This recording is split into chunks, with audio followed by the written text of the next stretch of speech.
नमस्कार, मैं Aditya Pandey. No news के कार्यक्रम में आपका हार्दिक स्वागत है। नव संवत्सर की आप सभी को बहुत सारी शुभकामनाएँ। गुड़ी पड़वा आपके लिए बहुत शुभ साबित हो। इस कार्यक्रम में हम बात करते हैं खबरों के पीछे की बातों की, खबरों के आगे की संभावनाओं को लेकर। और आज भी हम वही सब करने वाले हैं, लेकिन आज हम थोड़ा-सा कॉन्ट्रडिक्शंस से बात शुरू करते हैं। आयरनीज़ पर बात कर लेते हैं। विरोधाभासों को लेकर हम थोड़ा-सा कुछ चर्चा करें। तो कबीर का एक एक पंक्ति है, "जल बिच मीन पियासी मोहि सुन सुन आवत हंसी"। अ, इसको चरितार्थ होते हुए यदि आपको देखना है, तो आप हॉर्मूज़ में खड़े उन सैकड़ों जहाज़ों के बारे में सोचें, जिनमें बहुत सारा सामान भरा हुआ है, पर कई टैंकर्स हैं कच्चे तेल के। और हद ये है कि इन टैंकर्स का ईंधन खत्म होता जा रहा है। इनको चालू रखना भी ज़रूरी है। ये खड़े हुए हैं, उलझे हुए हैं, इन्हें ये नहीं पता कि ये गंतव्य पर कब पहुँचेंगे। और अब ये जो एसओएस आ रहा है, जो चेतावनी संकेत आ रहे हैं, वो ये हैं कि इनमें से अधिकतर ईंधन की संकट से आने वाले समय में जूझने वाले हैं। तो शायद यही वो बात होगी जिसको लेकर कबीर ने लिखा होगा, "जल बीच में इंडिया से"। कल ईरान के सबसे बड़े तेल गैस भंडार पार्ट्स साउथ पार्ट्स पर इजराइल ने हमला किया।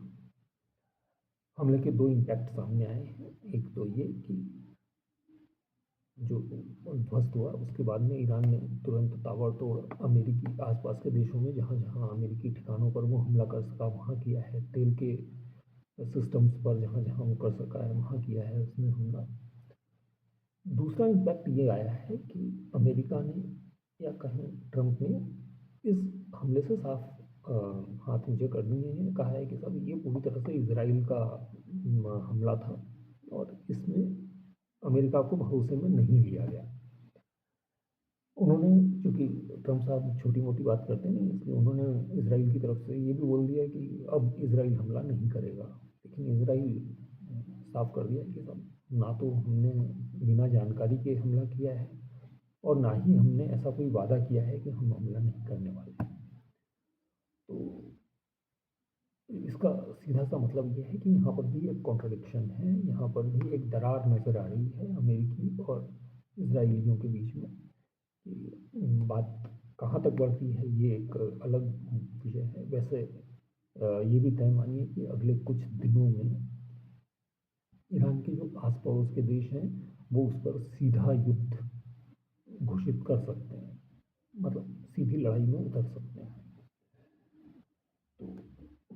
तो ये जो एक चीज़ है, यहाँ तक अमेरिका ने या फिर वही ट्रंप ने उन भारतीयों के लिए जो अवैध आप्रवासी हैं वहाँ के, उनको अभी तक वो हथकड़ी बेड़ी डालकर भेज रहे थे, लेकिन अब एक सॉफ्ट ऑफर दिया है कि यदि आप लोग जाना चाहें वापस हमारे सामने आएँ, बोलें हम जाना चाहते हैं, तो आपको हम फ्लाइट भी करवा देंगे और साथ में 2-2.5 लाख रुपए भी दे देंगे कि आप भारत जाकर सेटल हो सकें।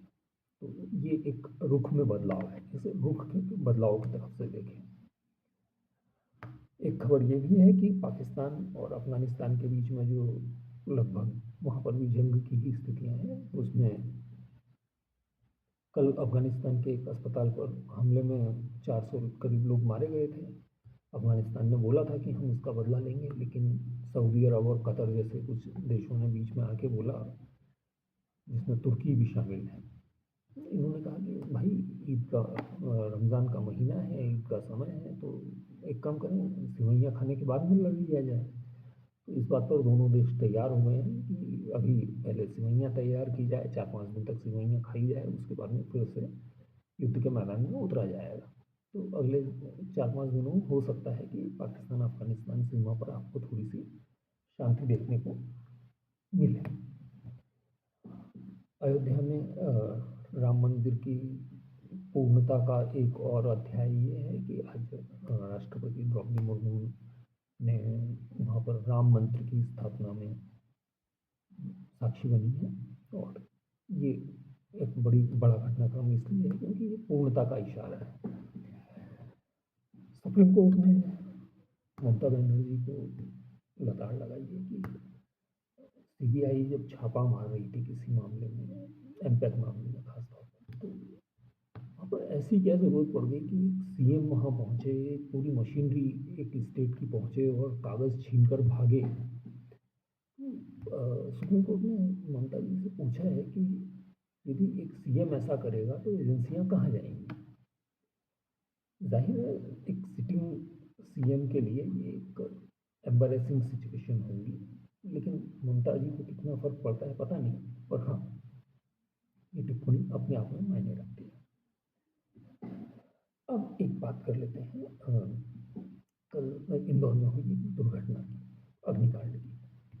कुछ दिन पहले इसी इंदौर में, इसी शहर में एक दुर्घटना हुई थी जिसमें महिंद्रा कंपनी के शोरूम के मालिक का पूरा परिवार आग में खाक हो गया था। वजह थी कि इलेक्ट्रॉनिक जो लॉक्स थे वो खुल नहीं पाए थे। कल फिर वही हुआ। इस बार घटनाक्रम शुरू हुआ एक ई कार के चार्जिंग स्टेशन से, जहाँ से शॉर्ट सर्किट शुरू हुआ, जिसकी वजह से ये इलेक्ट्रॉनिक लॉक ने काम करना बंद कर दिया और लोग अंदर फंस गए। 8 लोग जिंदा जल गए। बमुश्किल 3 को बचाया जा सका। इसमें एक अजीब बात ये सामने आई कि मेरे सामने जैसे ही ये पहले खबर पड़ी, मैंने पूछा ये गाड़ी कौन सी है। और आप यकीन मानिए कि 20 जगह ये खबर मौजूद है कि ऐसी घटना हुई, लेकिन कहीं पर भी गाड़ी का नाम नहीं। समझिए कि ऐसा क्यों होता है। इसके पीछे है विज्ञापन की ताकत। काफी पहले, 2-3 दशक पहले, जब लेडी डायना की मौत हुई थी, तब वो जो गाड़ी थी वो मर्सिडीज थी जिसमें वो यात्रा कर रही थी।